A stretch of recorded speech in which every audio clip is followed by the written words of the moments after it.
प्रसिद्ध महाराजांनी बुद्धी दिली काय की देव पावला काय की एक एक माझ्या लाडक्या भावाचा हप्ता येऊन पडला काय की कशाचं काय मग झोळी पाहिली तो अरे अरे अरे अरे दादाच्या नोटा गुंडाळून गुंडाळून गुंडाळून ठेवलेल्या सगळ्या पाहिली एवढं मोठं बंडल दिसायले मोजल्या तर किती 7,000 8,000 अरे अरे अरे अरे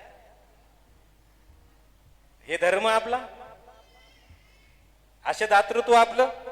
ज्या देवानं आपल्याला भरभरून दिलंय की नाही बरं खरं सांगा माईच्या देवान दिलं की नाही भरभरून दिलं की नाही मग त्याच्यातला काही 1.5%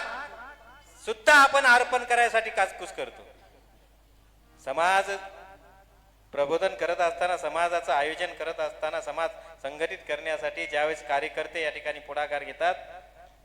आमच्या खरंच महिला मंडळांना खूप धन्यवाद द्यावं तितका कमीच आहे त्या महिला मंडळाने जर पुढाकार घेतला नसता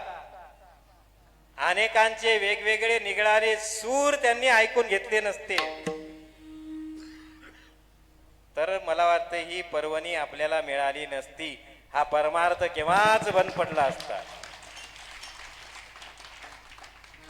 बंद झालेला परमार्थ त्या माऊल्याने चालू केलाय खऱ्या साक्षात पार्वती समान आहेत